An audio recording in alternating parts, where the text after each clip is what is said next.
This is the Armchair Science Podcast with El Takumi and Zokia Media.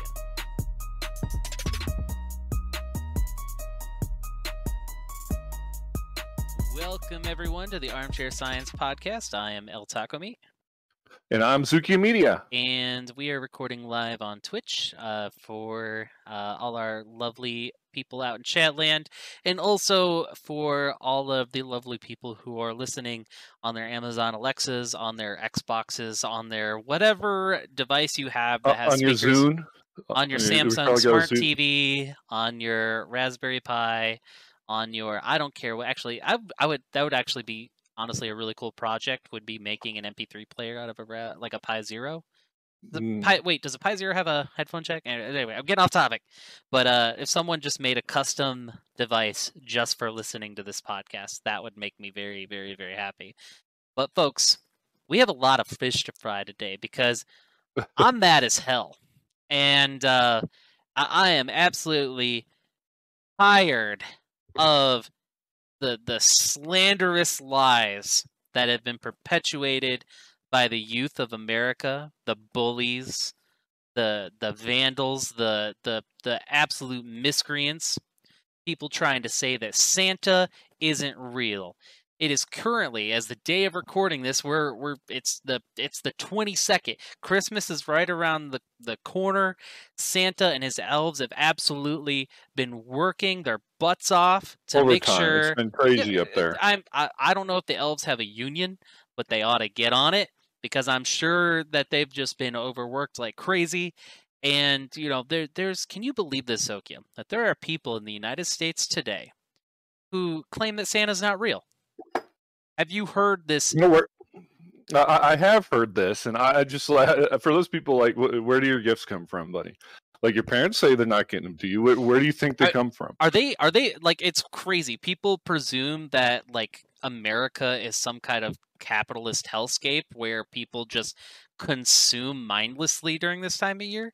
I mean, like, what kind of just vitriolic bullcrap is that? Like, first of all, number one, America's the greatest country in the history of the nation, and I will not have anyone. I think you may have hit on it, though, because Santa gives all these gifts freely, right? And so I think that this might actually be part of a conspiracy. This anti-Santa stuff is because they want us to go out there and buy presents. Why would you need to go out and buy gifts for people? Exactly. If Santa just brings them, it's all about driving the economy. I don't understand why, even then, like, because it's good for the economy in general when everyone gets free stuff. This is how it is. I don't understand why anyone would slander the hard work of the good folks at the North Pole, and really need to discuss this today. And we're gonna prove it to you, for all you denialists out there, that Santa is in fact real, and we're gonna prove it with science, and we're gonna prove it with engineering. And this is important information that you need to hear. And there's just days to go until Christmas, and even if you've checked out from hearing Mariah Carey at the Walmart or at the Target, if you're tired of hearing Josh Groban for the 50th time today, this doesn't matter. This is important. Santa is absolutely real. As the old scripture has gone, is he's making a list and he's checking it twice, and he's gonna find out who's naughty or nice.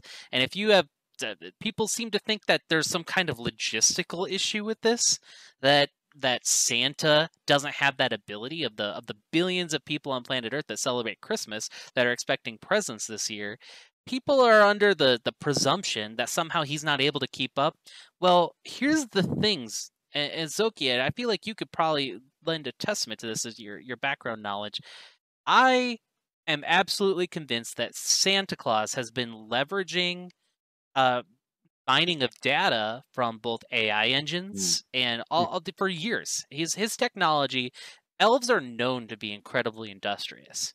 So what's there so hard to believe that Santa doesn't have deep AI working in his favor, and I mean, has for a long really, time. all it need to do is just they scrape Facebook. It's that easy. All this information is pretty much out there, and if you're not on Facebook personally, they have facial recognition. They can tell who you are. Other Absolutely. people's photos. No, It's done. to presume Done otherwise deal. is absolute nonsense. And all the millions of letters that get sent to Santa every single year, they're handwritten, and obviously that the character recognition. If you've ever used Google Lens on your phone on your camera app, you know that the technology has come a really long way, and a lot of that I would hazard actually came from North Pole technology, the ability for handwriting to be deciphered, via I whatever mean, type the, of the North machines that they Pole's use. always been leading technology. I mean, they've been able. People have to work very hard in companies like Microsoft to build Xbox,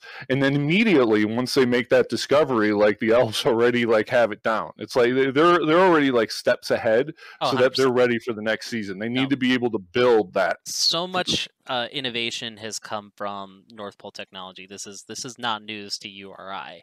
And so obviously the letters come in, they get scanned. There's optical character recognition software that's going to be able to turn letters on the page into a machine readable text.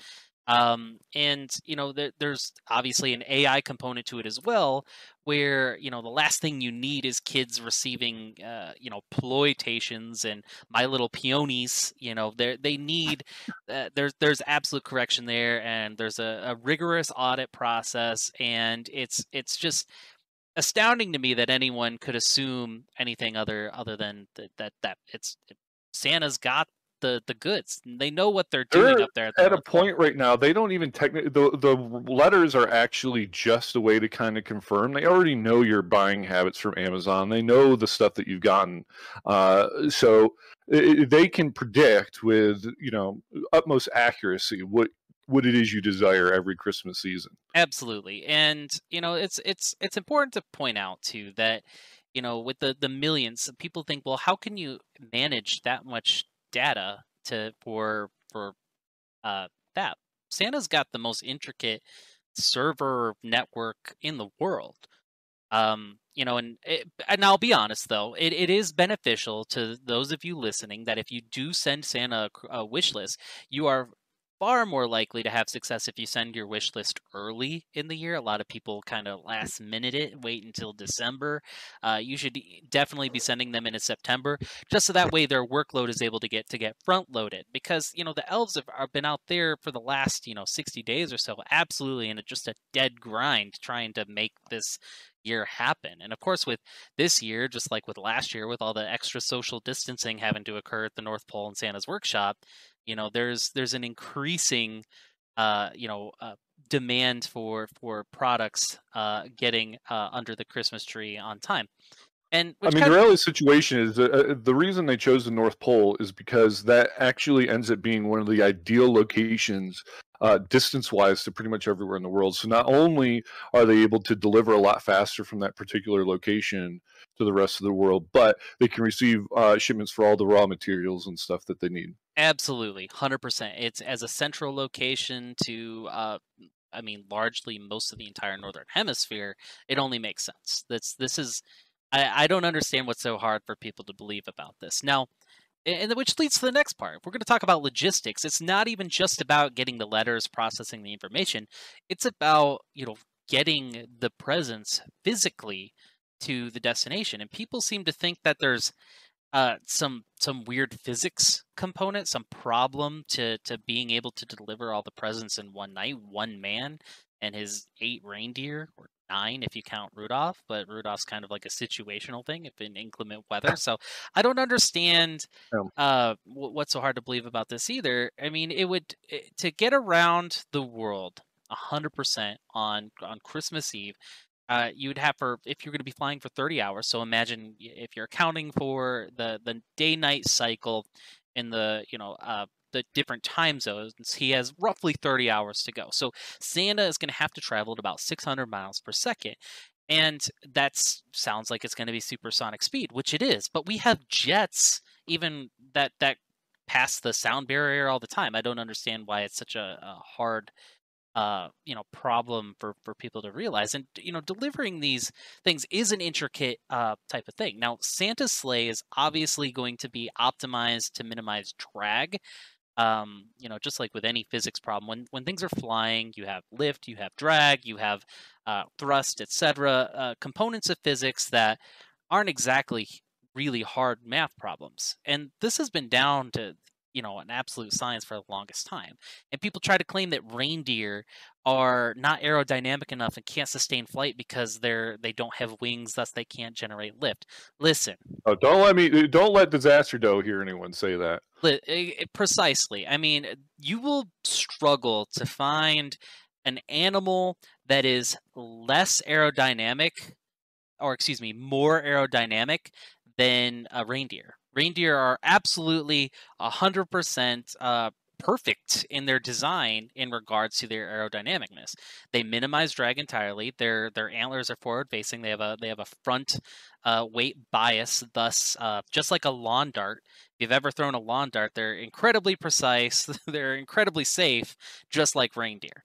And this, once again, the denialism of Santa has absolutely come to just this weird precipice of disinformation, and I'm tired of it. I'm frankly just exhausted by the amount of anti Santa rhetoric circling around on social media and in the Anyone that thinks that deer can't move fast clearly hasn't been driving anywhere around the northeastern part of the United States this time of year. Deer just freaking fly right out in front of your car. They absolutely haul ass. But then comes what they try to claim, and it's there's a little bit of validity to this, is to understand that to use that much thrust, you need a lot of energy. And ideally, we're talking about an intense amount of energy that's needed to push Santa's sleigh, and obviously all the presents. You're looking at somewhere in the neighborhood of 54,000 megajoules of energy per second. So people think that's an astronomical amount, and reindeer only eat carrots. So you're going to need to eat 7.5 billion carrots to gain the necessary energy, which is coincidentally more than the amount of carrot output that you would get in any developed nation. So how is it that we're the reindeer making it? And to those people, I would say, listen, your reindeer lore is absolutely completely off base. And did you forget that reindeer eat mince pies, which are substantially higher in calories? And not to mention deer are ruminants, which means that they actually reprocess their food. So they're essentially getting double the amount of calories that you or I would out of any food. Absolutely. So by being, by consuming the mince pies, which are substantially higher in calories, you're only talking about 1 billion mince pies versus the 7.5 billion carrots. And if people don't think that elves are industrious to cook 1 billion mince pies, people are off their rockers, man. This is plain and simple. It's absolutely just astounding that people don't understand how efficient reindeer are at consuming their calories and exhuming those calories in a way that allows Santa to deliver his presents. This is an ongoing tradition that's been going on for, at this point, nearly a century. And in the developed world, Santa's simply scaled his operation. This isn't news to anyone, or shouldn't be.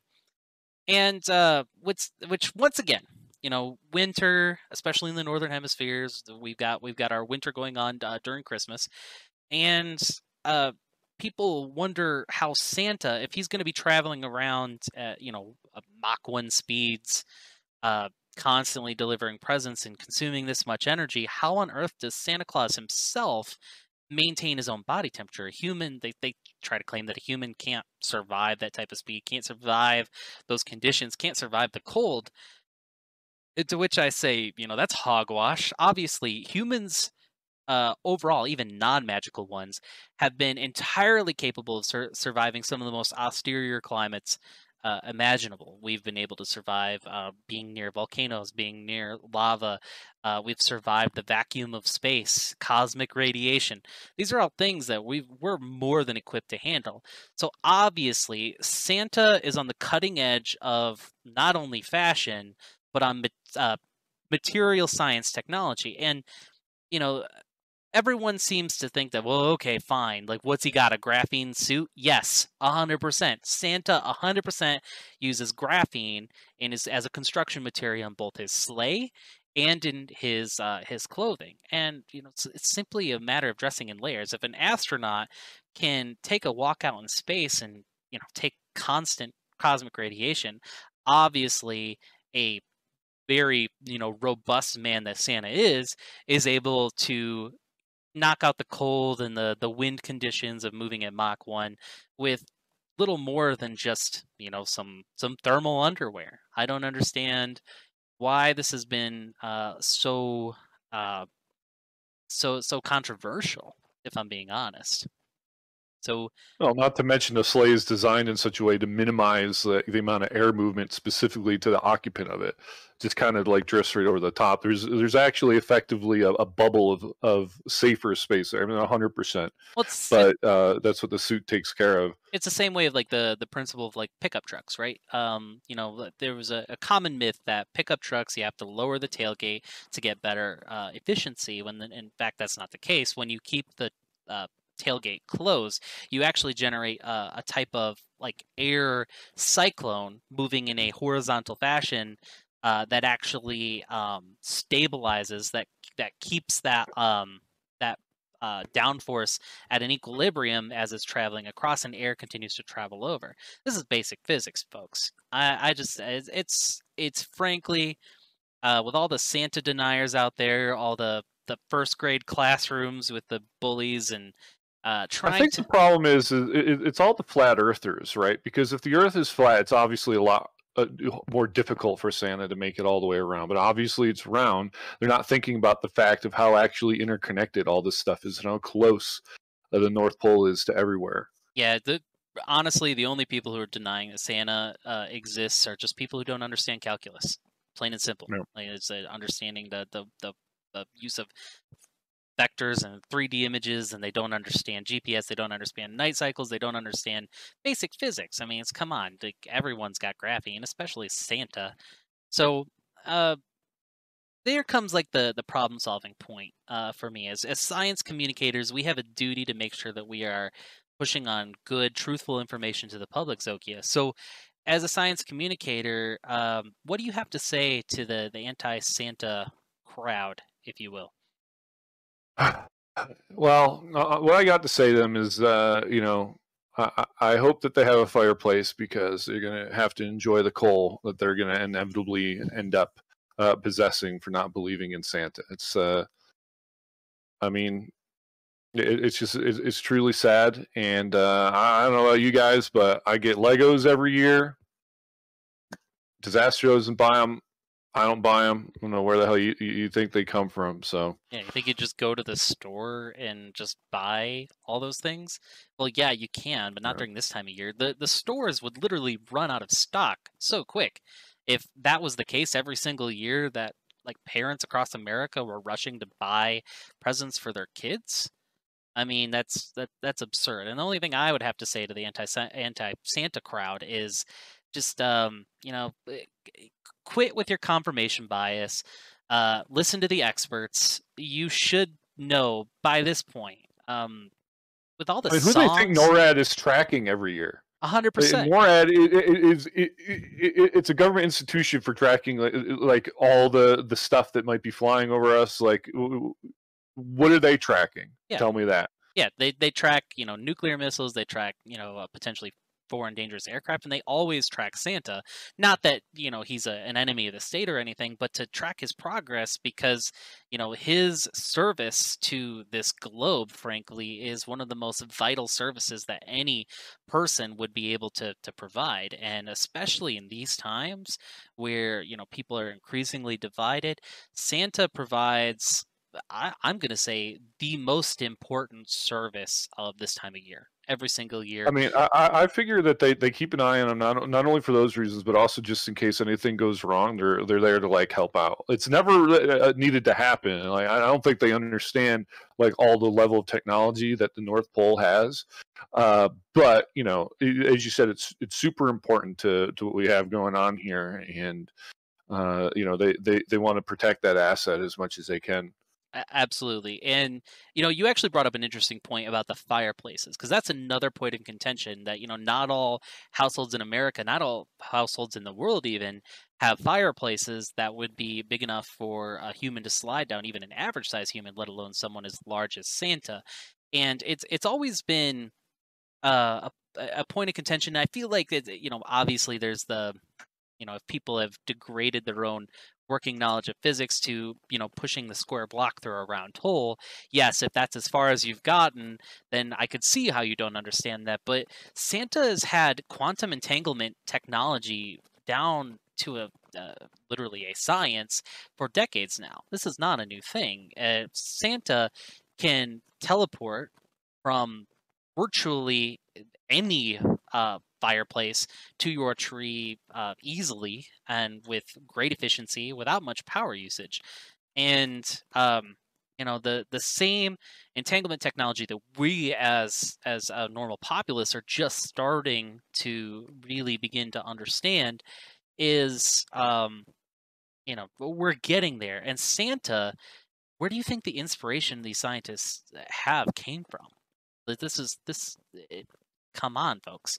Where's your pop culture? Where is your